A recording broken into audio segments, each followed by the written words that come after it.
La libertad de América Latina aún guarda muchos secretos. ¿Hubo un único cerebro ejecutor detrás de las ansias libertadoras de todo el continente? ¿Se ejecutó un plan que había delineado un masón inglés para extender el poder británico en América? Los héroes del continente tuvieron que moverse sigilosamente, conspirando, buscando aliados y tomando decisiones que no todos podían llegar a comprender. ¿Cuánto tuvo que ver la masonería en este proceso?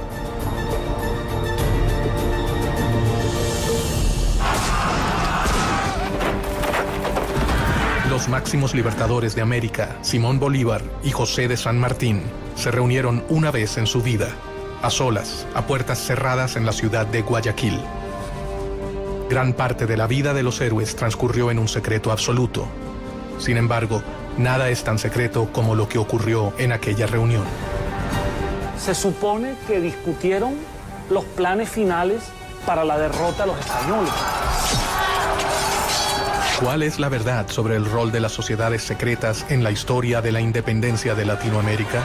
América no se hubiera independizado, sea la del norte, sea la central, sea la del sur, si la masonería no hubiera intervenido.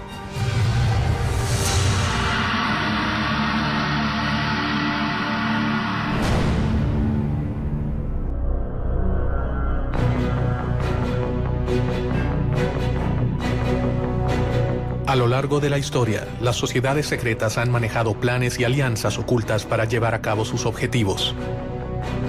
Archivos y documentos revelan una historia paralela al relato tradicional de la emancipación de América.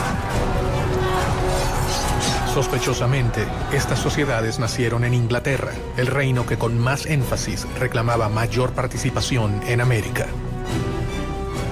Inglaterra veía a América como una oportunidad para expandir sus colonias. La monarquía española tenía un monopolio comercial con sus colonias en América y no permitía comercio directo de sus colonias con ninguna otra monarquía ni con ningún otro imperio. ¿Las acciones masónicas buscaron reparar el reclamo inglés frente a España o fue una simple casualidad? Gran Bretaña tenía un problema muy serio porque nosotros éramos consumidores, pero que no podíamos consumir si no fuera a través del contrabando.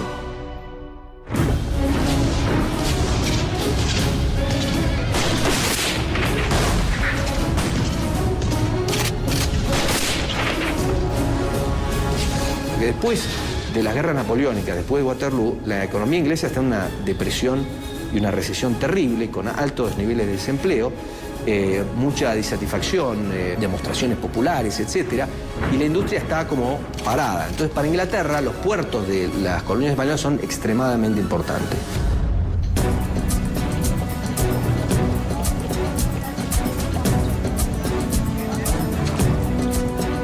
Inglaterra era el lugar ideal para que germinara un plan que podía cambiar el orden mundial para siempre.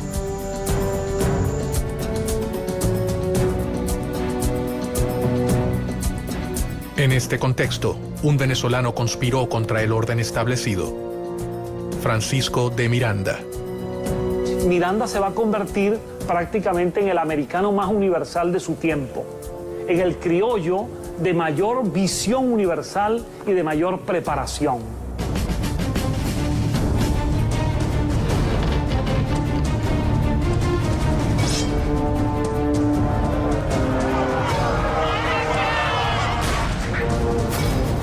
Tras haber vivido la independencia de los Estados Unidos y la Revolución Francesa, Miranda desarrolló una obsesión: que América Latina siguiera el mismo camino de emancipación.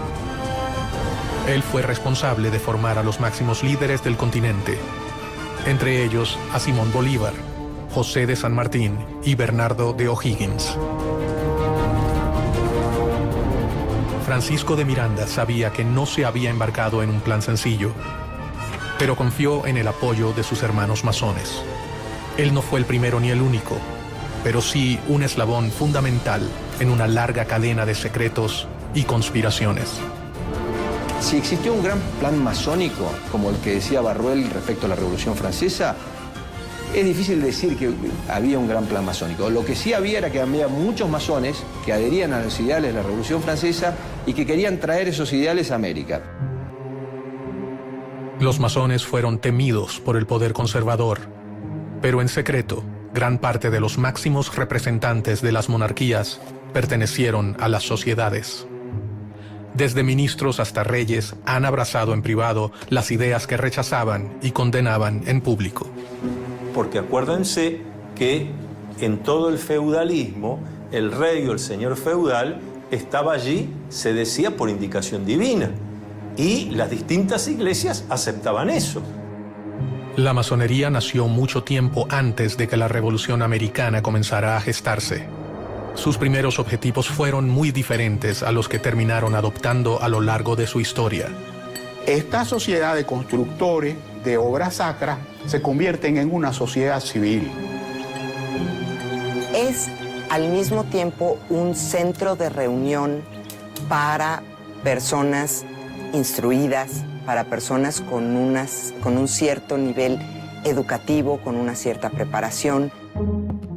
Y esa sociedad civil es la solución de lo que fue la crisis del pensamiento europeo. Es un espacio para el diálogo y para el cuestionamiento de elementos que hasta entonces habían sido pilares indiscutibles del orden político y social. Hacia fines del 1500, las sociedades masónicas eran una verdadera amenaza para los detentores del poder conservador. La iglesia, el ejército y las monarquías perseguían sin tregua a los librepensadores. Ellos representaban una gran preocupación para su poder. El valor más importante para defender que tiene un masón es la libertad. Entonces, todos aquellos regímenes dictatoriales, despóticos o dogmáticos han visto un peligro en la masonería.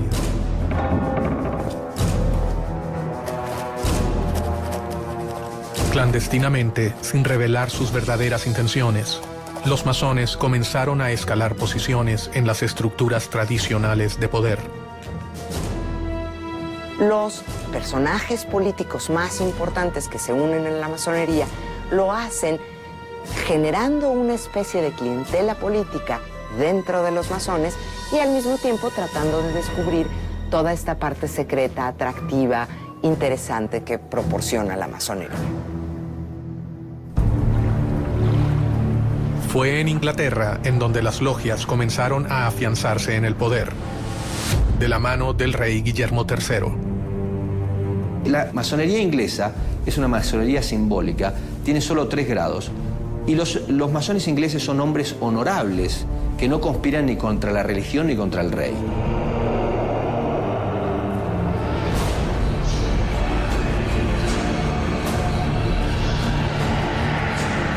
Gracias al impulso de Guillermo III, la Gran Logia Inglesa se creó en Londres en 1717.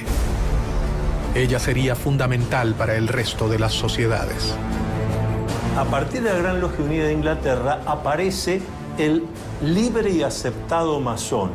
Es decir, es el que se inicia en la orden, pero que ya no se va a ocupar de las construcciones externas, sino de una construcción interna, una construcción espiritual e intelectual. El poder de reclutamiento llegaría a niveles que los masones jamás habrían soñado. El rey inglés Guillermo III, fascinado por las nuevas ideas, se acercó personalmente a las sociedades masónicas y secretamente se unió a ellas. Se ha hecho mucha especulación sobre la condición masónica del rey. Realmente esa misma condición que de oficio, de gremio artesanal que tenía la masonería operativa, se lleva al campo profesional de los ejércitos.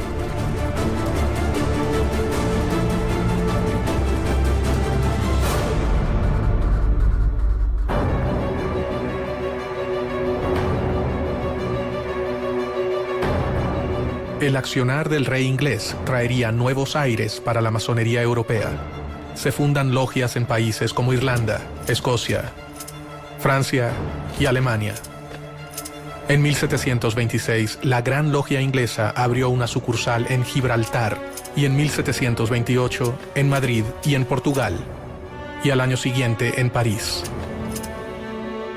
Pero la fascinación por las nuevas ideas no quedaría relegada a la corona británica. Años antes del comienzo de las luchas libertadoras en América, un hombre en la corte de España leyó una realidad de una manera totalmente innovadora y comenzó a idear planes para cambiar al mundo. Pedro Pablo Abarca de Bolea, el conde de Aranda. El conde de Aranda resultó ser un personaje muy importante en la historia de las colonias españolas en las Américas. Permitió el funcionamiento y la organización de tanto ideas de la Ilustración como reformas administrativas y propició en algunos sentidos la formación de algunas burguesías en el ámbito de España. Hay quienes creen que el conde de Aranda alcanzó los más altos grados de la masonería europea y que llegó a ser uno de los hombres más poderosos por debajo del rey de España. Su influencia sobre el trono y su compromiso con sus ideas podían cambiar al reino español para siempre.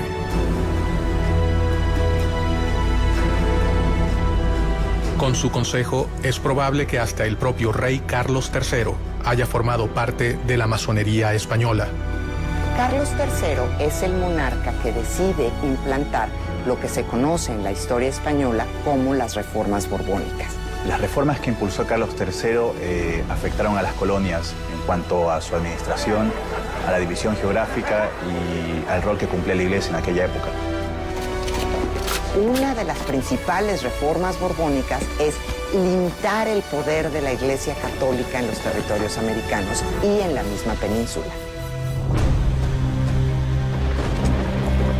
Si realmente existió un plan para que Inglaterra ganara ventaja en América, con la masonería implantada en la corte española, este acababa de comenzar. Un rey podía ser la pieza fundamental para acabar con el reino ibérico. Estaban a punto de sembrarse las semillas de un plan que podía acabar con el imperio español en América.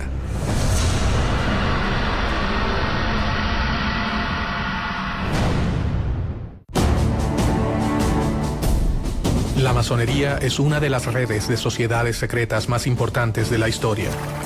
Su organización cambió el rumbo de las relaciones entre América y Europa.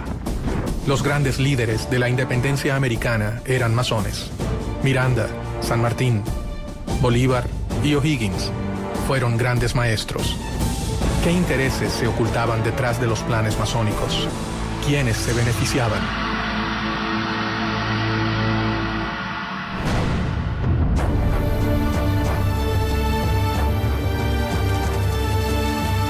En las cortes europeas, para mediados del 1700, las ideas de libertad e igualdad habían ingresado gracias a los sigilosos planes de las sociedades secretas. Y sus miembros debían moverse con mucho cuidado para sobrevivir. Habían sido víctimas de crueles persecuciones en Europa. La masonería ha sido objeto de persecuciones extraordinarias. Sin duda alguna, la forma logial de organizarse se presta para que este tipo de institución haya sido vista con recelo.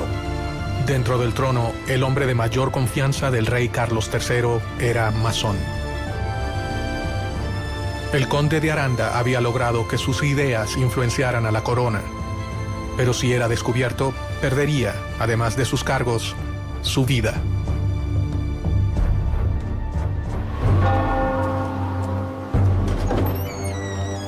Obviamente que todo aquel que no respetaba los dogmas de la Iglesia Católica Apostólica y Romana era objeto de persecución por la Inquisición. La Iglesia tenía para los masones, eso era las mismas causas de herejía o la podría ser hasta la hoguera. Ningún masón podía violar los secretos de la orden, y cualquier desliz podría finalizar en la muerte.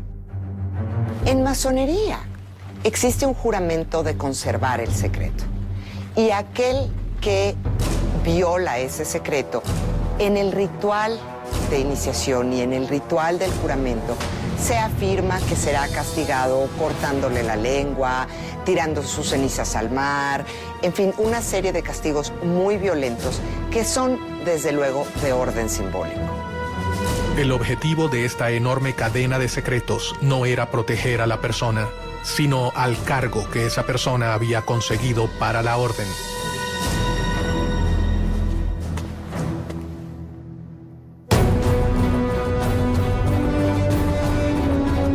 Bajo un gran secreto, el conde comenzó una lucha contra los poderes tradicionales. Todo hombre de poder tiene sus enemigos y el conde de Aranda no era la excepción. Tenía tantos enemigos dentro de la corte, como por ejemplo Manuel de Godoy, quien terminó ocupando su lugar, y enemigos obviamente en el exterior y dentro de la iglesia. En medio de aquellos cambios, comenzó a firmar resoluciones que atacaban directamente a su enemigo más poderoso, la iglesia. Una de las principales reformas borbónicas es limitar el poder de la Iglesia Católica en los territorios americanos y en la misma península. Por consiguiente, el conde de Aranda y muchos otros miembros de la corte y el rey Carlos III deciden hacer una serie de reformas como expulsar a los jesuitas de España y expulsar a los jesuitas de los territorios americanos españoles, de las colonias españolas, para limitar el poder de la Iglesia Católica. América era un lugar lejano y complejo. Allí se mezclaban los poderes otorgados a los virreyes con el poder de la Iglesia y las fuerzas extranjeras que buscaban beneficiarse, y los poderes que diferentes órdenes religiosas habían instaurado en el nuevo continente, especialmente los jesuitas. Ellos habían fundado ciudades, misiones y universidades, un gran ejército que respondería ante la voz de los seguidores de San Ignacio de Loyola. Aranda era un tipo brillante y él sabía, estaba consciente de las dificultades que implicaba gobernar territorios tan vastos como eran los territorios americanos y tan diversos desde la península. El conde de Aranda debía debilitar a sus oponentes si quería reducir el riesgo que corrían las logias. Y comenzó a pergeñar un plan secreto. Piensa que la mejor opción es dividir a América en 3 reinos independientes, gobernados por un miembro de la familia reinante, de preferencia por un hijo del rey, e implantar estos reinos independientes con una relación directa con España. Esto era para tener una relación más fluida con respecto al comercio y para que las decisiones no tardaran meses en llegar, o inclusive años. ¿Cuáles eran los verdaderos planes de Aranda? ¿Fortalecer a un imperio español o liberar a América para que pudiera comerciar libremente con Inglaterra? Los principales agentes de la época eran ingleses o franceses. Por tanto, aprovecharse de la posición de poder a fin de alcanzar el objetivo no era para nada descabellado. Fueran cuales fueran las verdaderas intenciones del conde de Aranda, sus ideas tenían fuertes detractores. Debía minar el poder de sus adversarios para que sus planes pudieran concretarse.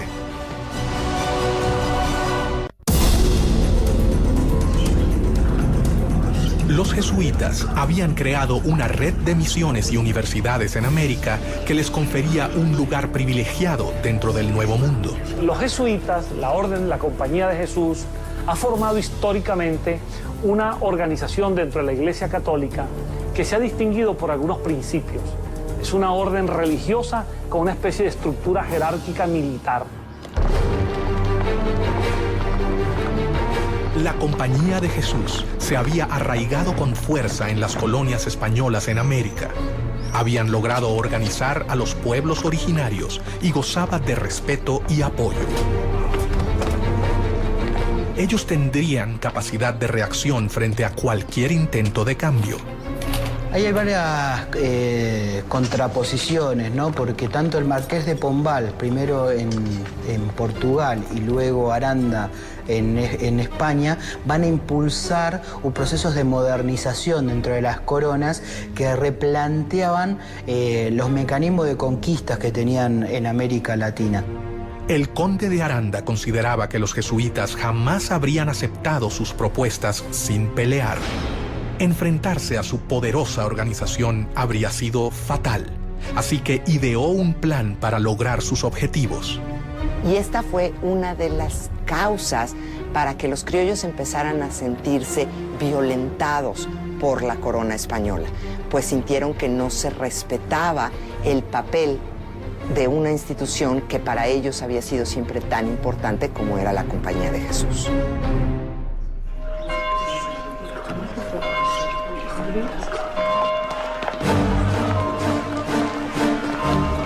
La expulsión de los jesuitas fue una de las obras masónicas más decisivas y mejor orquestadas de la historia. Un hecho que terminaría colaborando directamente con la independencia de las colonias americanas. ¿Cómo hacen para la expulsión de los jesuitas? Fue un plan coordinado de una manera extraordinaria. Ellos mandaron a todos los lugares donde había una congregación jesuita y asignaron la fecha para abrir los sobres. El conde de Aranda, gestor de esta acción, asestaba así un certero golpe al corazón de la iglesia. El plan que comenzaba a delinearse acabaría con el poderío del reino español.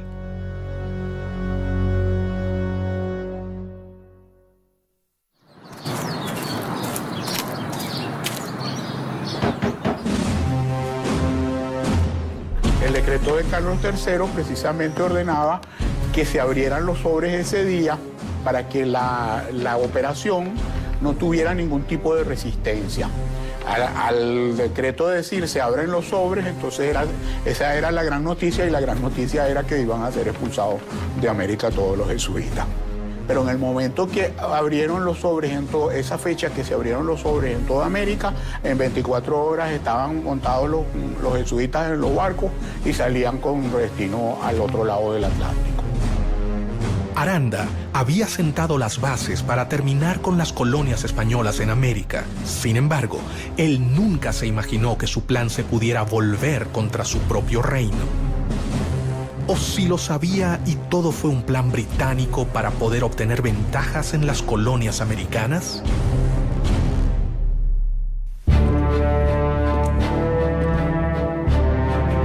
Pero no solo desde España se ideaban planes para las colonias. Inglaterra había enviado a sus posesiones en América a un importante masón que también tenía sus planes para el nuevo continente: Edward Trelawney. Él fue el gobernador británico de Jamaica entre 1738 y 1750 aproximadamente. A partir de 1739, en la isla de Jamaica, se instaló la primera filial de la Gran Logia de Inglaterra, una de las primeras al sur de Norteamérica. La masonería llegó a América desde fechas muy tempranas. Llegó primeramente a Estados Unidos. En 730 la trajo Benjamin Franklin a las 13 colonias americanas y se extendió bastante en las colonias norteamericanas. Posteriormente arribó a mediados del siglo XVIII a algunas de las colonias inglesas, especialmente a Jamaica. De la mano de muchos ingleses como Trelawney, las sociedades arribaron a América y desde allí dieron inicio a sus objetivos. La masonería estaba fortalecida en Inglaterra, así que Londres sería el lugar perfecto para ejecutar cualquier tipo de conspiración que los favoreciera. Inglaterra nunca ha tenido en política exterior razones idealistas. Inglaterra ha tenido siempre intereses. Después de la independencia de sus colonias americanas, Inglaterra ve necesaria la exploración de nuevos horizontes. Trelawney tenía un plan que elaboró detalladamente durante los 15 años que gobernó la isla. España debía compartir los beneficios de las colonias de América con la corona británica. Trelawney Creía que España no tenía los derechos comerciales exclusivos con América. La situación del monopolio comercial de España era completamente injusta. Él manejaba dos opciones: un plan de conquista que resultaba costoso y prácticamente imposible, o impulsar la independencia para las colonias españolas. Muchas veces se olvida el tema de que no se podría haber hecho todo lo que se hizo sin el financiamiento necesario. Y ese financiamiento se acordó dentro de las logias. ¿Por qué un masón y agente del gobierno británico manejaba un plan tan similar a las logias españolas? ¿Casualidad? En cuestión de la masonería, suele preguntarse si había una casualidad con los planes de la masonería y los planes de Inglaterra. Pues la masonería era inglesa y era francesa. Mientras Aranda buscaba dividir las colonias para beneficiar a España, Trelawney pensaba que dividiéndolas se beneficiaría a Inglaterra. Es muy simple. Divide y vencerás. Si bien ninguno de ellos fue capaz de llevar a cabo su propósito, un grupo de hombres americanos, más de 50 años después, comenzarían a conspirar para que el plan se cumpla. El poder no está en un iluminado porque Dios así lo quiso, sino que el poder está en el pueblo porque Dios así lo quiso. Los miembros aceptaban las premisas y un puñado de hombres alcanzaba a saber toda la verdad. Pero, ¿cuál era esa verdad?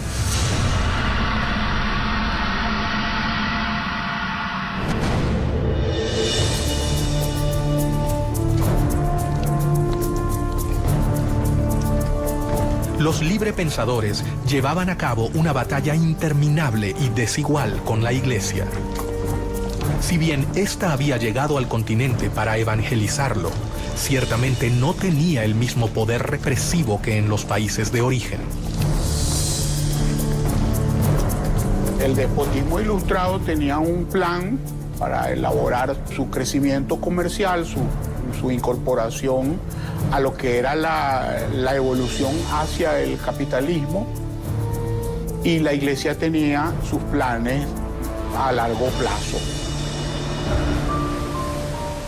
En paralelo a la llegada de las logias al continente, los jóvenes americanos viajaban de América a Europa con el fin de transformarse en los administradores de las colonias españolas en el Nuevo Mundo. Francisco de Miranda fue el primero en llegar. Unos años más tarde viajarían Bernardo de O'Higgins, José de San Martín, Simón Bolívar, Andrés Bello López, entre otros. Otra vez, el lugar de reunión de todos ellos sería Londres. ¿La corona británica estaba interesada en promover a los jóvenes americanos? Muchos de los jóvenes americanos se van a estudiar a Europa. Muchos de ellos también están buscando una educación más cercana a la Ilustración. Inglaterra siempre fue un lugar donde podían desarrollarse diferentes ideas.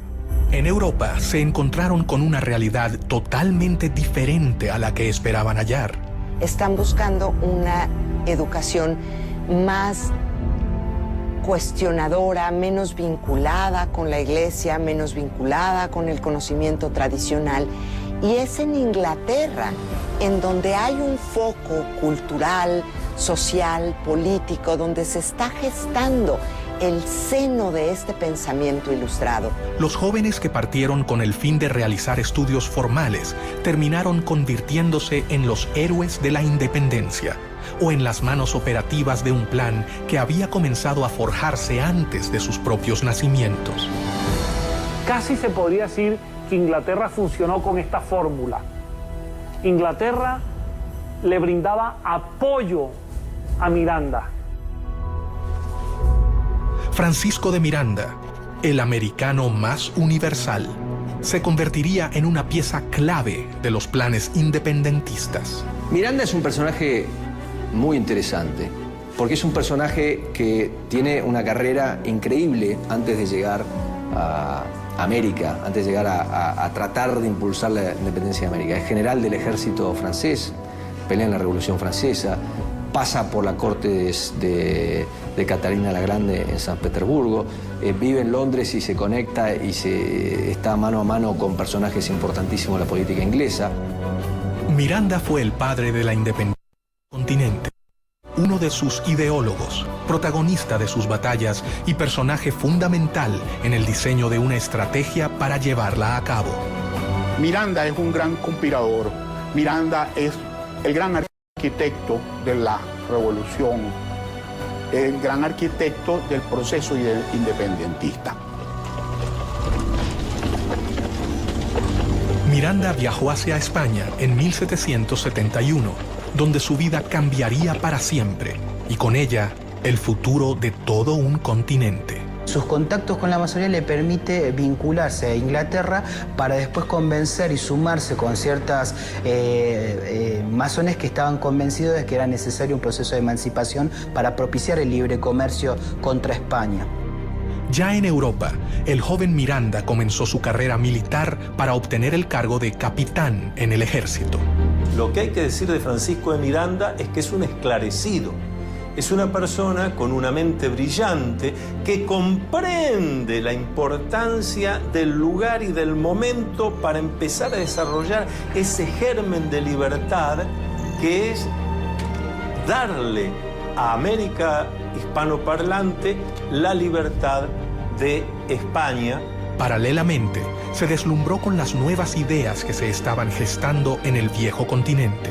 Miranda fue un político, un militar, un diplomático, un escritor, pero ante todo fue un gran humanista. Comenzó a armar su propia biblioteca, adquiriendo las obras de los pensadores más importantes de la época, lo que más tarde le traería innumerables problemas.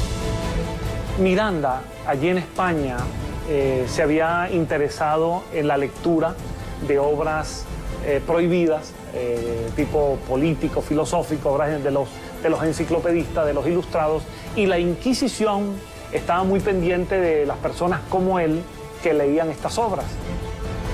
Poco a poco, Francisco de Miranda comenzó a forjarse un nombre, pero una acusación cambiaría el rumbo de su vida para siempre. La Inquisición estaba dateada, vamos a decirlo así, o le pasaban información de parte de los rivales militares que tenía Miranda. Se le acusaba de tener libros prohibidos y por eso tuvo que prácticamente venirse con Cajigal. Cajigal hace una jugada que le permite a Miranda escapar de la Inquisición.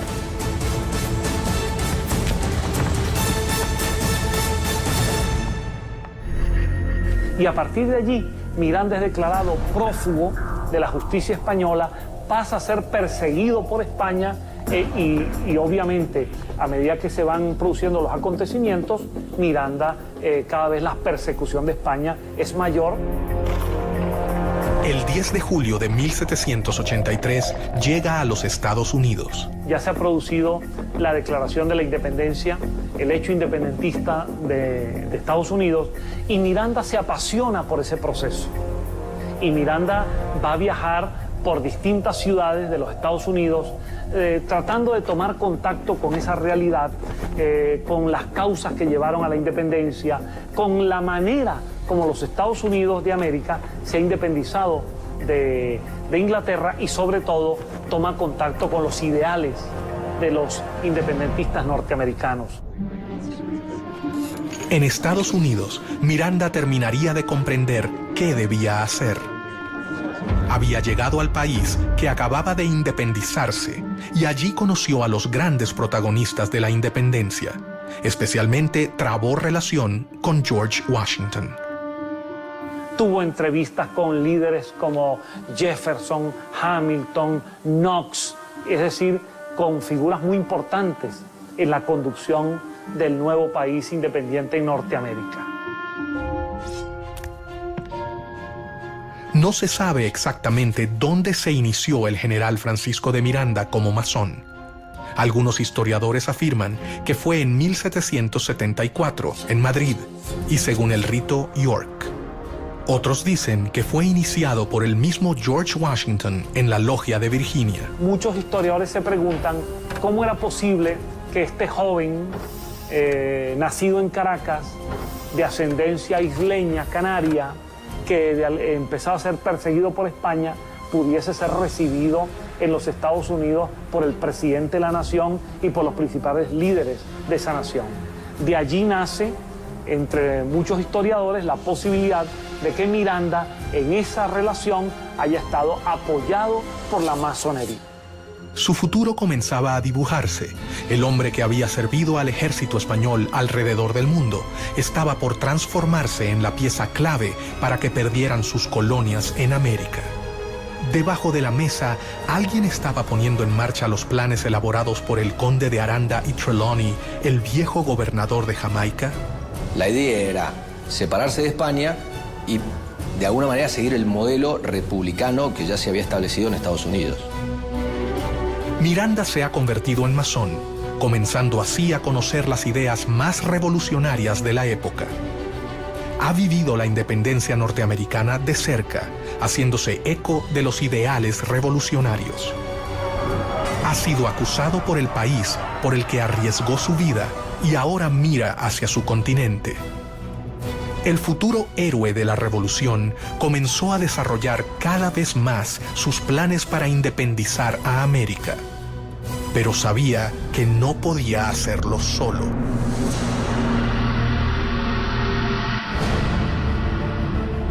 En su afán por independizar a América Latina de España, en diciembre de 1784, Miranda partió de Boston a Londres y de allí viajó por varios países de Europa. Su idea era conseguir el apoyo inglés para comenzar el proceso independentista de América Latina. En Londres, Miranda hallaría la tierra fértil que necesitaba para cumplir con su objetivo. Inglaterra había encontrado al hombre que finalmente los haría desembarcar en las colonias americanas. Miranda sí utilizó a Inglaterra, en el sentido de que Londres le sirvió de base de operaciones durante muchos años, en el sentido de que Pitt le dio algunos respaldos económicos indirectos, en el sentido de que hubo figuras del gobierno inglés que le apoyaron.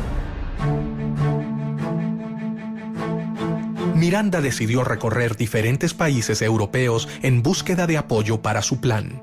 Y allí también, en las distintas logias europeas que Miranda visitó y en algunas de las cuales tuvo que estar bastante tiempo para convencer, para contestar preguntas, para ver cómo se podía hacer, para trabajar sobre mapas, etc.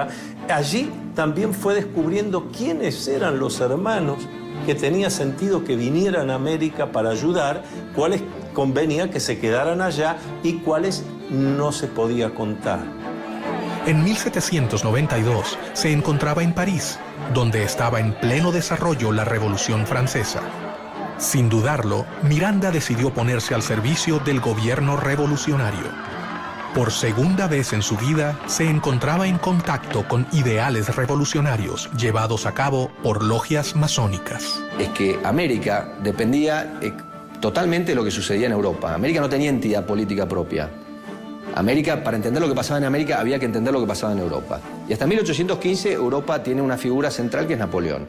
Entonces, volviendo a la masonería, hay dos países donde la masonería tiene una importantísima influencia: Estados Unidos y Francia.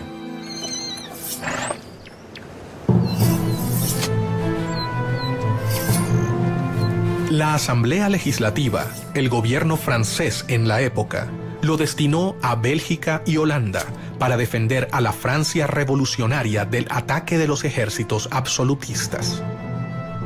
En aquellas tierras demostró su talento como militar y su enorme valor por defender los ideales revolucionarios. Francisco de Miranda entra con un contrato de mariscal de campo.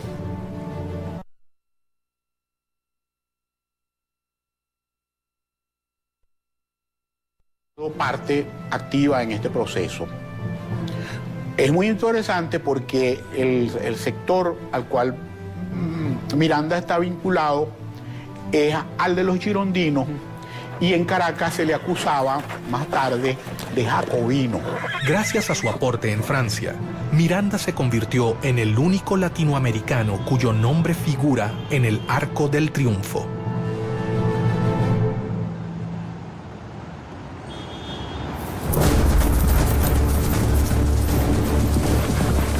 Miranda era un enemigo de España. Londres era su aliada. Allí sabían que él era la persona indicada para llevar a cabo el plan que desarrolló Edward Trelawney. Los británicos están desarrollando su mercado. Los británicos se están convirtiendo en dueños de los mares. Por supuesto que les interesa, como dicen en buen criollo, en lenguaje popular, serrucharle el piso a su principal rival, que es España.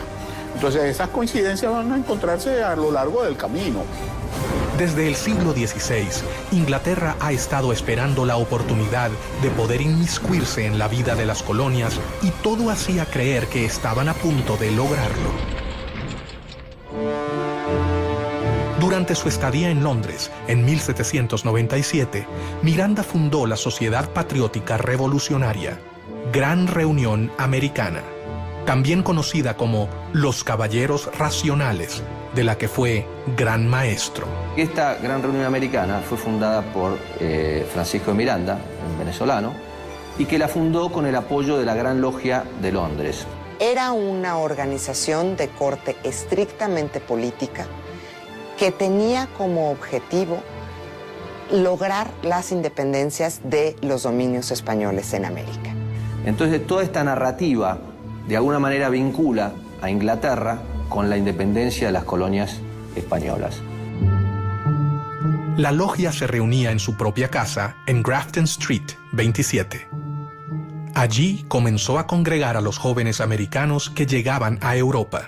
Miranda había tejido una red epistolaria. Bueno, el trabajo de Francisco de Miranda es el trabajo de alguien que se empeña en difundir como se hacía en aquella época, escribiendo cartas, dando conferencias a muy pocos, hablando cara a cara con unos y con otros, porque no había medios de difusión masiva. En estas reuniones comienza a preparar su plan más oculto. Estaba dispuesto a ofrecer su vida por la libertad de su continente y pensaba que un gran número de americanos seguirá su camino. La masonería le había enseñado el modo más seguro y efectivo de que sus planes llegaran a concretarse. La Gran Reunión Americana fue la simiente de una serie de agrupaciones que se establecieron por toda España, después en Sudamérica, en Nueva España e incluso en Estados Unidos y en Londres. En su propia casa, Miranda comenzó a seleccionar a los jóvenes que participarían de su logia. Lo que Miranda organiza en Londres es una reunión de hombres que se instruían, generalmente eran hispanoamericanos o españoles, que eran instruidos por Miranda exactamente en la causa de la independencia de América. Cada uno de ellos llegó de los puntos más remotos de América. Sus exigencias eran grandes y esperaba que solo los jóvenes valerosos lo aceptaran. Los candidatos a iniciarse en la masonería, por lo general, son personas que viven en un lugar y que pueden asistir a las tenidas regularmente durante un tiempo indefinido. A diferencia del conde de Aranda, Miranda contaba entre sus tropas con una gran cantidad de jesuitas, alrededor de 300.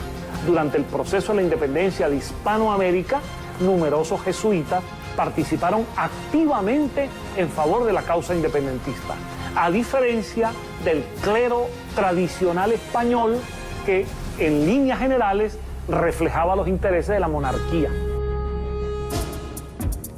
Él intercedió directamente ante el ministro William Pitt para que fueran benévolos con ellos.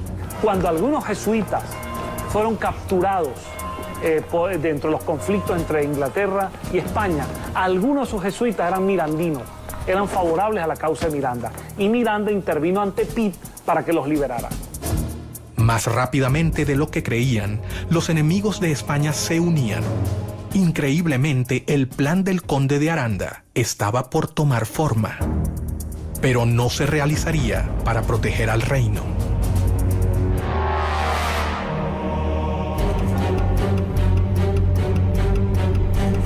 Francisco de Miranda sabía que la elección de los postulantes sería determinante para sus planes. Ellos tenían que ser líderes, comprometidos, fuertes y por sobre todo tenían que abrazar su causa y la masonería. No podía exponerse a que sus planes quedaran expuestos. Miranda había redactado un juramento, tal cual se hace en las logias masónicas. Un juramento al estilo de Miranda, porque era un juramento para que aquel hombre se comprometiera a trabajar incansablemente por la independencia de América. Mucho secreto, valor y constancia son la égida que os escudará de los brazos de los tiranos, decía Miranda a sus adeptos. No ha podido establecerse la fecha ni el lugar en los que Miranda se inició en la masonería, aunque no existen dudas de su condición de masón. Formaba parte así de logias internacionales. Su actuación dentro de las logias, su decisión de crearlas, se debía a un plan superior digitado por la Gran Logia Inglesa. ¿A quién respondía Miranda?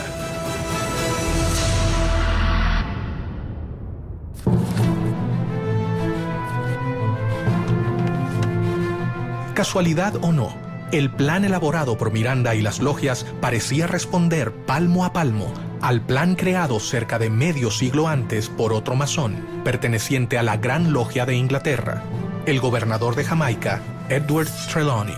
Si bien se parecen en cuanto al rol del comercio en América y en cuanto a quién sería el más beneficiado, divergen con respecto a su finalidad.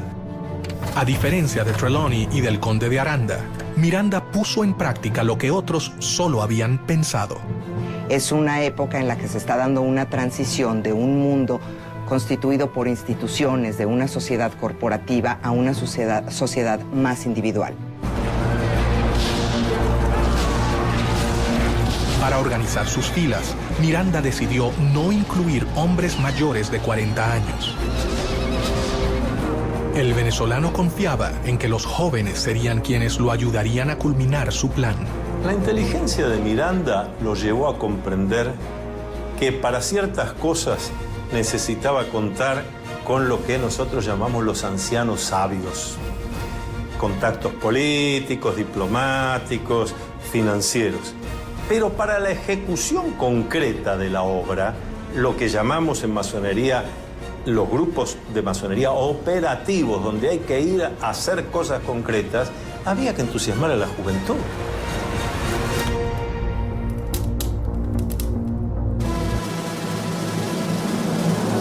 Poco a poco, un plan se hacía evidente. Los intentos de Inglaterra por invadir las colonias americanas fallaban. Solo quedaba la oportunidad de la conspiración a través de las logias conformadas por los mismos americanos. Recordemos que al mismo tiempo, Inglaterra siempre estaba intentando cualquier tipo de invasión de las colonias americanas. E Inglaterra poco a poco intentaba sustraer algunos territorios dentro de esa vasta expansión continental que era Hispanoamérica. Era como una obsesión de adueñarse de nuevas tierras. Las diferentes logias mirandistas que se habían creado en Europa comenzaron a trabajar en pos de la emancipación de América. La logia más decisiva en la liberación del continente fue la logia Lautaro. Las logias Lautaro empiezan con una logia madre establecida en Sudamérica. Se considera, pero no hay certeza, que quien establece esta logia madre fue José de San Martín. Se nos ha preguntado muchas veces sobre si esas logias funcionaban igual que cualquier otra logia masónica. Sí en cuanto a los rituales, sí en cuanto a que tenían palabras, toques, secretos para identificarse, pero exclusivamente dedicadas al análisis de cómo se iba a conseguir la independencia de la corona española. Bernardo de O'Higgins y José de San Martín, sin dudas, fueron los dos hombres fundamentales para el funcionamiento de la logia. Para afiliarse a Lautaro, había que ser americano y jurar luchar por la independencia. Su lema era unión, fuerza y virtud, y en las comunicaciones usaban el símbolo masónico COO. Y sigue la misma estructura de los caballeros racionales, copiando la estructura masónica, con miembros que eran masones, como Carlos Alvear, y que establecen una logia principal que se convierte en la Gran Logia. Miranda se había asegurado de reclutar a los jóvenes americanos más prominentes que se encontraban en Europa. El sistema masónico aseguraba protección, anonimato y sobre todo la posibilidad de complotar en las sombras contra el poder establecido.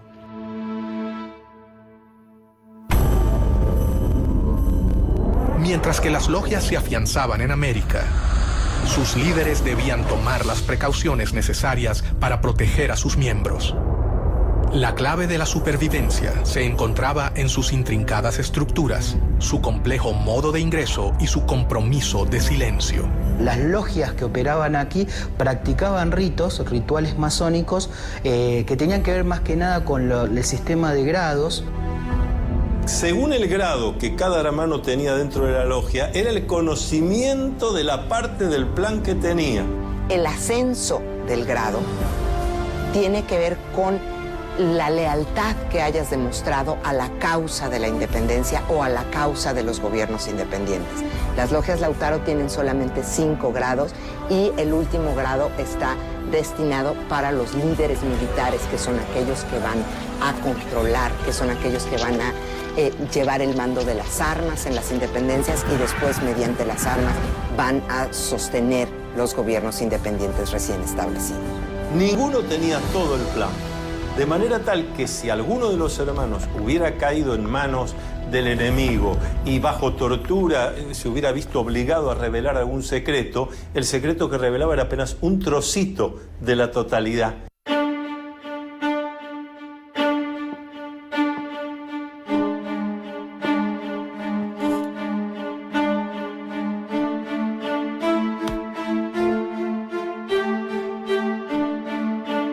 La iniciación es una serie de situaciones que va a atravesar el candidato, donde se va a enfrentar con cosas que le dan miedo, porque el miedo está para ser enfrentado. La ceremonia variaba según la logia y esta se podría realizar en diferentes lugares, como por ejemplo recámaras, sótanos e inclusive cuartos oscuros, donde se realizaba la iniciación. Entonces siempre está acompañado por un hermano que en masonería llamamos el hermano experto. Es el que lo acompaña, no hace el trabajo por el candidato lo tendrá que hacer, enfrentar sus miedos, sus dudas, pero va a estar bien acompañado, está desde el principio entre amigos, está bien cuidado.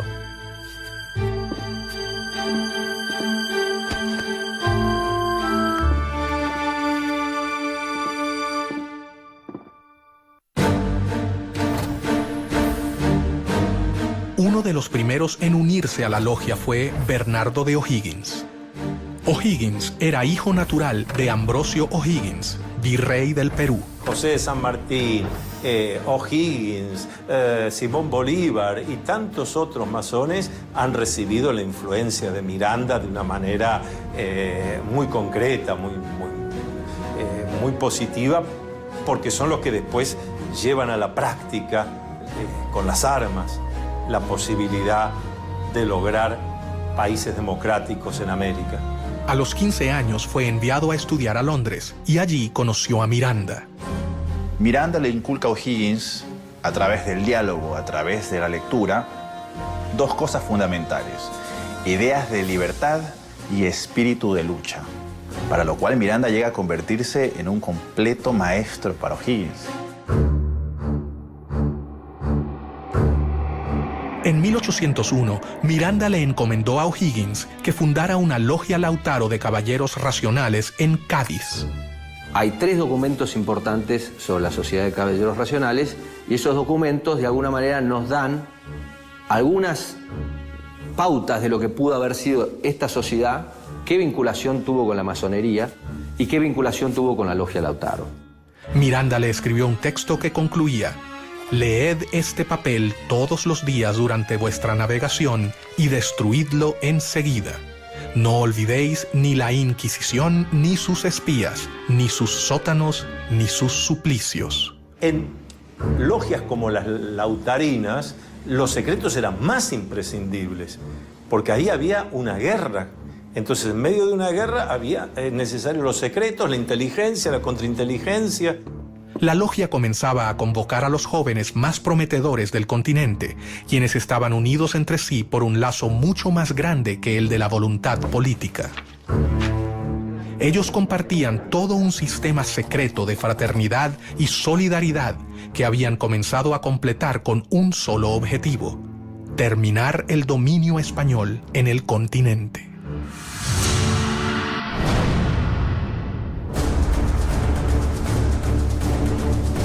Rápidamente, O'Higgins se convirtió en una persona de confianza del gran ideólogo de la independencia latinoamericana. En una de las tertulias que solían compartir, Bernardo le narró la historia del cacique Lautaro. Miranda, inspirado en su vida, bautizó así su logia. Lautaro, en homenaje a un cacique de un pueblo originario de nombre Lautaro, que había combatido y había muerto peleando contra el ejército español del rey. Entre los amigos de Miranda se encontraba su compatriota Juan Bolívar, el padre de Don Simón, a quien conocería en el primer viaje que éste realizó a Europa. Una relación compleja, no una relación fácil. Vamos a ubicarnos históricamente. Miranda nace en Caracas en 1750. Bolívar nace en Caracas en 1783. Cuando Bolívar está naciendo en Caracas, Miranda está en los Estados Unidos, concibiendo a sus 33 años toda la relación de conocimiento de la independencia de los Estados Unidos y proyectando su lucha independentista en América. De modo que la diferencia de 33 años es muy significativa para entender la relación entre estos dos gigantes de la independencia americana. Bolívar llegó a Cádiz en 1803 y rápidamente fue admitido en la sucursal de la Gran Logia Americana, la Sociedad de Caballeros Racionales. Mientras que sus seguidores comenzaban a prepararse en Europa, Miranda decidió intentar realizar la primera revolución. El objetivo sería su país natal, Venezuela. Se habla de un intento fallido, una intentona golpista incluso de Francisco de Miranda en Coro y en Ocumare. Esto es una historia muy interesante porque ahí hay un inicio de la independencia. Para ello, primero viajó a New York. En los Estados Unidos, él concibe una expedición con la cual invadir las costas venezolanas y él pensaba que desde allí se iba a incendiar la pradera, se iba a lograr que los pobladores lo vieran a él como un redentor, como un liberador, y a partir de allí se iba a producir un estallido de independencia en Venezuela y en el continente. En febrero de 1806 partió rumbo a Venezuela con 3 barcos, uno de ellos llamado Leandro, por su hijo. La guerra había comenzado. Esos 3 barcos que él arma, antes que él termine de armarlo, ya la comunicación de Estados Unidos a España y de España a las colonias había llegado. Pero la primera expedición se frustraría antes de su inicio. Primero, desembarca en Ocumare de la Costa, 1806, y es repelido, es descubierto por los españoles y las embarcaciones en que él venía son cañoneadas. Pero ¿qué pasa con Miranda en el 58 Grafton Way? Él regresa con su esposa, la madre de Leandro, Miranda, que después fue presidente del Banco Inglés en Venezuela años más tarde. Si eso le dice algo, bueno, yo lo dejo allí con esa interrogante. Y él logra huir en el Leander, logra huir y refugiarse en las Antillas, pero las otras 2 embarcaciones terminan siendo apresadas por los españoles e incluso son ahorcados la mayor parte de los que venían como tripulante y como guerreros en esas embarcaciones. Pero el hecho es que él sigue pensando en que el momento de la independencia de América ha de cuajar en algún momento. Y va a comenzar el periodo londinense en que Miranda concibe la lucha por la independencia desde Londres de otra manera. Lo primero que hace es fundar un periódico, El Colombiano. De modo que Miranda, además de un gran memorialista, Miranda se convierte en un pionero del periodismo también.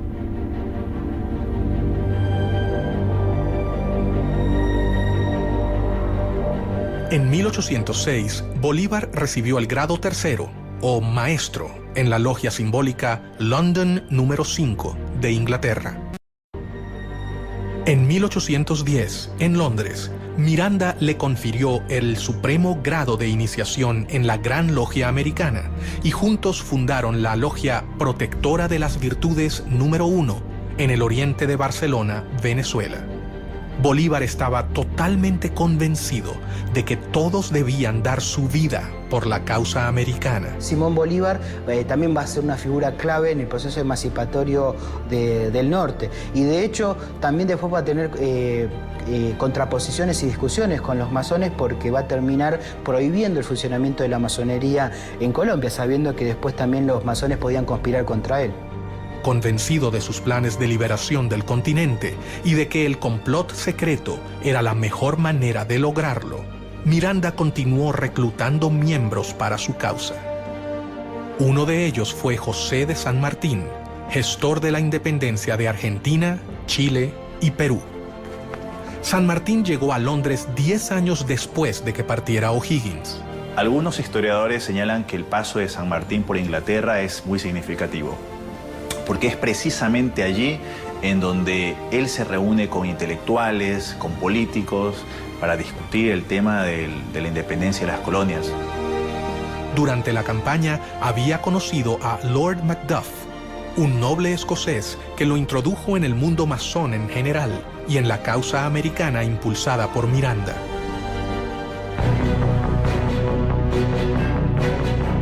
Fue allí donde San Martín hizo contacto por primera vez con círculos de liberales y revolucionarios que simpatizaban con la lucha por la independencia americana. Si San Martín fue un agente inglés, es una gran pregunta. A los pocos que han sostenido que es así, han tenido que ser, han sufrido la ira del dogma sanmartiniano. ¿Cómo poder decir semejante cosa? El centro de difusión y reclutamiento continuaba siendo Londres. Allí, según algunas fuentes, San Martín se reunió con sus compatriotas Alvear y Zapiola. ¿Por qué razón San Martín se incorpora a esta logia? Es otro de los grandes misterios. Se incorpora después de haber estado casi un año en los campamentos del ejército inglés en Portugal. ¿Cuánto sabía el reino inglés de lo que sucedía dentro de su territorio? La realidad es que tenemos que entender qué es lo que significa la palabra agente. Lo que queda claro a cualquiera que lee la correspondencia diplomática y los archivos ingleses es que San Martín era un anglófilo.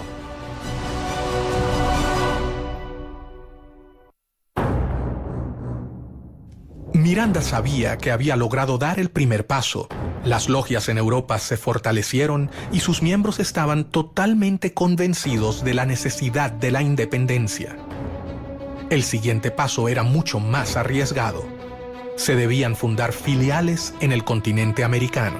Se establece una gran logia principal que se considera la logia madre y después se van estableciendo logias y grandes logias por todos los territorios sudamericanos y se vuelve la estructura en la que se apoyan estos líderes para atraer partidarios, para agrupar en esas logias a todos los que están buscando las independencias hispanoamericanas y una vez que se consiguen, para endoctrinar en los nuevos principios republicanos, liberales, a los que van a ser los líderes, los directores, los gobernadores de los nuevos países hispanoamericanos que se establecerán inmediatamente después de la consecución de las independencias. Miranda había logrado reclutar a los hombres más prometedores. Su plan estaba en marcha, pero el poder de España era superior a la resistencia que podían brindarle los futuros ejércitos revolucionarios. La realidad es que era una conspiración lo que querían los caballeros racionales, porque de alguna manera estaban conspirando contra el rey de España, porque querían implantar en América la independencia y la Constitución. Y eso era anatema para el sistema monárquico. Los viajes de formación de los jóvenes latinoamericanos en Europa tocaban su fin.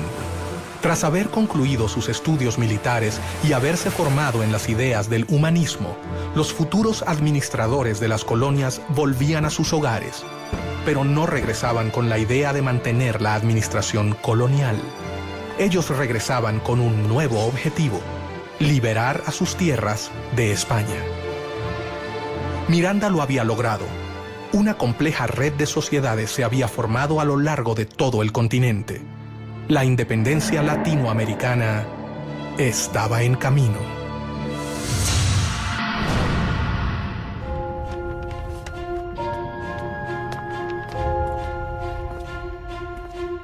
Mientras tanto, un hecho externo colaboraría con la causa: la llegada de Napoleón al trono de Francia y la instauración del Primer Imperio llevaron a Europa a una era de guerras, caos, alianzas y traiciones. Y entonces Napoleón tiene que desarrollar estrategias para atraerse adeptos en España. Y una de esas estrategias es utilizar a la masonería como herramienta. Hasta el momento en que ellos iban conquistando una ciudad, iban conformando logias y iban dejando sus cuadros masónicos como una suerte de control de la sociedad civil. Las fuerzas napoleónicas contaron con una serie de victorias iniciales que llevaron a la abdicación del rey español en Bayona, Carlos IV, quien se vio obligado a renunciar en favor de su hijo Fernando VII. Napoleón crea su propia masonería, que es conocida como masonería bonapartista. Incluye ahí a todos los que son denominados afrancesados, que son los españoles que aceptan el gobierno bonapartista y que reconocen a Napoleón y a José Bonaparte. Pero al poco tiempo, Napoleón decidió reemplazar a los reyes borbones de su trono, por lo que hizo abdicar a Fernando VII en favor de José Bonaparte, el hermano del emperador francés. Napoleón se burlaba de los masones, decía que era un grupo de imbéciles que hacían ceremonias ridículas, pero la realidad es que todos sus hermanos eran masones. No solo eran masones, sino que José Bonaparte, su hermano mayor, que luego es rey de España, era el gran maestre del Gran Oriente de Francia, es decir, era el líder de la masonería francesa. Y Napoleón utiliza la masonería como herramienta política. Y dentro de esas logias intenta difundir una serie de principios que hacen aparecer a su imperio como un imperio muy liberal, defensor de los derechos del hombre, defensor de los derechos del ciudadano, pero al mismo tiempo pues no deja de ser un imperio. Mientras Europa vivía convulsionada, las logias masónicas entendían que era el momento de actuar. Las sociedades americanas vieron con preocupación la invasión francesa sobre la madre patria. Entonces es en 1808 cuando se rompe la legitimidad y cuando la posibilidad de las independencias se presenta, porque el monarca que está ahí no es el monarca legítimo, no es el monarca reconocido. Miranda instó a sus hombres. El momento había. Estaba Miranda en el medio. Miranda con su interés colocado en la independencia de Hispanoamérica.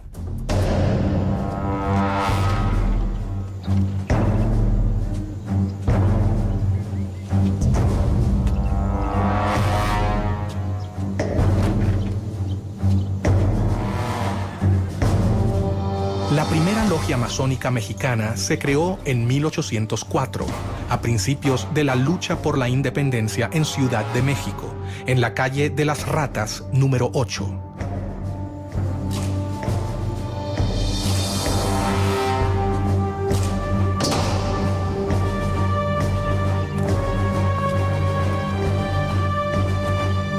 Una masonería muy poderosa, muy extendida, que produjo una enorme influencia en toda la política de México y del resto de América Central hasta la actualidad. Los masones mexicanos fueron los primeros en entrar en acción. En 1810, Querétaro era el principal centro de la conspiración para llevar a cabo la independencia política del país. Bajo el disfraz de saraos y reuniones literarias, los conspiradores se reunían en esa ciudad. A estas reuniones auspiciadas por la corregidora Josefa Ortiz de Domínguez concurrían distinguidos queretanos, así como los capitanes Ignacio Allende, Juan Aldama y los hermanos Epigmenio y Emeterio González. También asistía a ellas secretamente el cura de la parroquia de Dolores, Miguel Hidalgo y Costilla. Cuando ya se había fijado la fecha para el levantamiento, varias denuncias pusieron sobre aviso a las autoridades españolas y éstas procedieron rápidamente a sofocar el movimiento, cayendo sobre las casas de los conspiradores para encarcelarlos. Sin embargo, no pudieron contra ellos y el 16 de septiembre fue declarada la Independencia Nacional de México.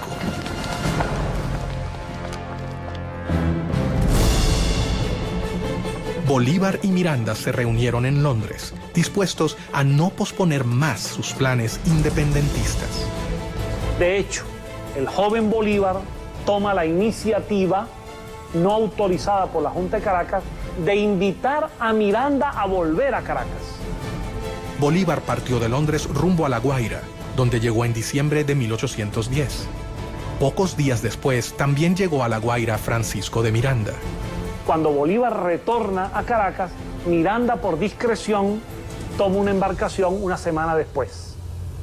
Y Miranda llega a finales del año 1810 a Caracas, una semana después que Bolívar ha llegado. Miranda volvió a Venezuela a instancias de Bolívar, que había comenzado las guerras por la independencia. Los acontecimientos se precipitan en Caracas. El 5 de julio de 1811, el Congreso de Venezuela se firma el acta de la independencia, se declara entonces formalmente lo que ya casi venía desde el año anterior y se firma la independencia de Venezuela. Para ese acto de la independencia, Miranda es diputado y firma el acta de la independencia.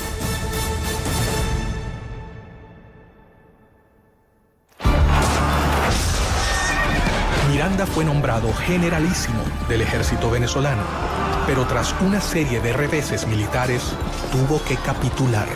Una de las causas que han forzado a Miranda a capitular es la pérdida de Puerto Cabello, que era la primera plaza militar de Venezuela. ¿Y quién estaba al frente de la plaza de Puerto Cabello? El coronel Simón Bolívar. Miranda y otros 400 patriotas a los que al capitular se les había prometido la posibilidad de exiliarse, fueron apresados. Fue tomado prisionero por un grupo de oficiales venezolanos, entre ellos Simón Bolívar. Y cuando ve a Bolívar, a Miguel Peña y a otros más que lo estaban deteniendo, Miranda exclama en una de las frases que más ha marcado el destino venezolano, una frase dramática hasta el día de hoy. Miranda dice: bochinche, bochinche. Este pueblo lo único que sabe hacer es bochinche. Y finalmente Bolívar es un agente histórico de aquellos que lamentablemente intervinieron para que Miranda fuese detenido. En mi opinión, un verdadero lunar en la historia de Simón Bolívar, la detención.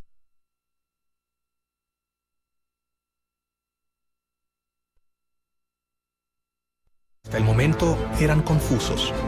El plan había sido preparado paciente y ordenadamente. Los masones no podían contar con un mejor contexto para ejecutar sus planes de independencia. América era un reguero de pólvora que quedaba a 10.000 kilómetros de la metrópoli que la dominaba desde hacía casi 3 siglos. De hecho, las logias masónicas permitieron resguardar este funcionamiento para permitir organizar y libertar a América dentro de un gobierno que era opresivo. Los masones habían cambiado definitivamente los libros y sus reuniones por las armas. Era el momento de la acción.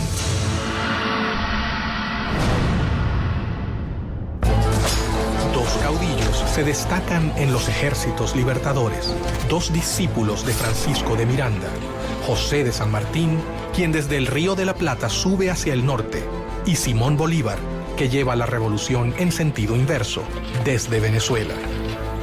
El ataque al poder podía triunfar si se hacía en simultáneo, como si fuera un plan orquestado. José de San Martín fue iniciado en una logia en Cádiz, España. Desarrolló toda su carrera masónica hasta llegar al grado de maestro masón, porque él había hecho un juramento. Como militar, él había jurado defender al rey de España y a lo que el rey de España dispusiera. Y ahí se ve la grandeza masónica de San Martín, que a pesar de en ese momento ser atacado por muchos de los que hasta ese momento habían sido sus compañeros, él decide ponerse por encima y hacer lo que había que hacer. El cónsul norteamericano en Buenos Aires, a principios de 1819, dice claramente, hasta ahora, el principal aliado de Inglaterra en esta parte del mundo es San Martín. De hecho, hay cartas del cónsul inglés en Buenos Aires, Robert Staples, en el año 1817, en donde se reúne con San Martín y San Martín le dice que San Martín le pide que Inglaterra le haga llegar a él en privado su punto de vista de cómo tiene que seguir el tema de la revolución. Pero Fernando VII logró regresar a su trono y cuando lo hizo, consciente del poder de las logias, instaló nuevamente el régimen absolutista. Persiguió el constitucionalismo, el liberalismo y la masonería, a los que reprimió con la policía y la Inquisición. Pero la batalla estaba prácticamente perdida. Primero cuando decían vamos a fernandear, en cierta medida lo que estaban diciendo es vamos a generar una monarquía constitucional, que en algunos casos era llegar a simplemente constituir un mecanismo de gobierno del pueblo, pero todavía respondiendo a un monarca o algunas organizaciones centrales. El proceso de independencia encontraba escollos.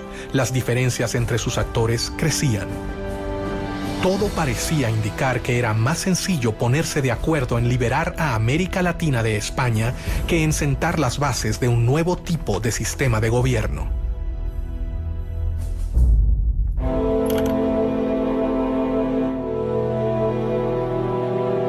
Mientras sus hombres cumplían un sueño de más de 100 años de espera, Miranda fue trasladado a España y murió en una cárcel antes de que la emancipación finalizase. El venezolano murió solo, pero sus ideas ya parecían ser realidad.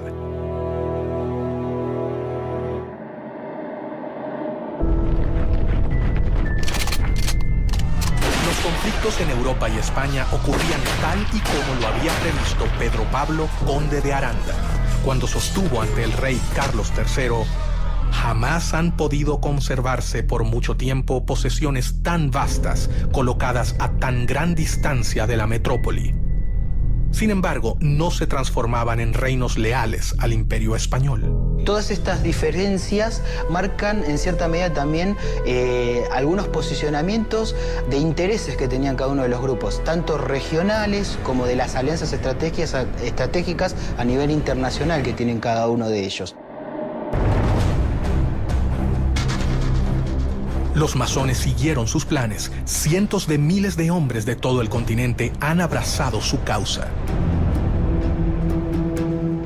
Sin embargo, un hecho dejaría abierta para siempre una pregunta que jamás ha podido ser respondida. El 26 de julio de 1822, en medio de las batallas, los dos generales, Bolívar y San Martín, realizaron una reunión a solas en la ciudad de Guayaquil. Era evidente, era necesario que se reuniesen los dos grandes libertadores, Bolívar y San Martín, que hasta ese momento no se conocían personalmente. Este va a ser su primer y único encuentro en 1822.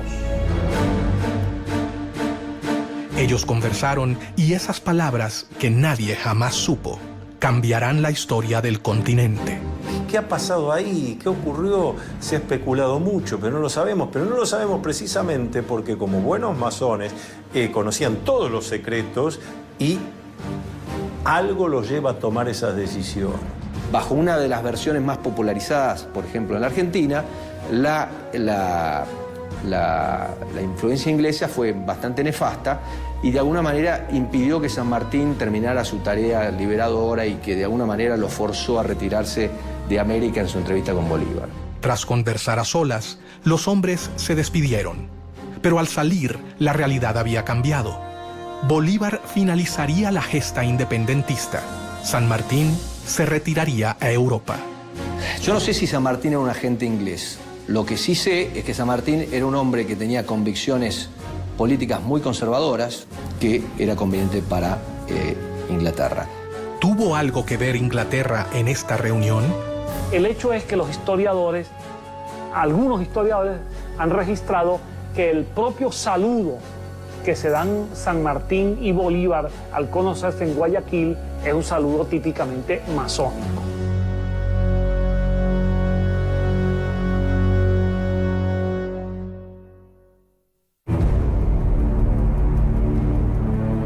Nunca se sabrá hasta dónde Inglaterra colaboró con la independencia de América, pero sí es un hecho que los héroes de la emancipación supieron cómo canalizar los conflictos políticos de la época utilizándolos a su favor. Napoleón decía que la historia no era más que una ficción acordada por la mayoría. Muchas veces lo que sucede es que la historia que escuchamos no es la historia real, es la historia que queremos escuchar de alguna manera o que nos gustaría escuchar. Entonces, con la masonería siempre hay un tema, porque en la explicación o en la versión oficial de la historia de la Gran Reunión Americana, inevitablemente se vincula la Gran Reunión Americana con Inglaterra y a Inglaterra, a su vez, con el proceso de la independencia. El plan de Trelawney, la recomendación del conde de Aranda y el sueño de Miranda lograba ser concretado por estos jóvenes que cumplieron con sus promesas hasta el final: liberar al continente americano. Yo te puedo decir que la independencia de toda América, América del Norte, América Central y América del Sur, es el resultado del trabajo de los masones en sus logias y de un plan masónico universal.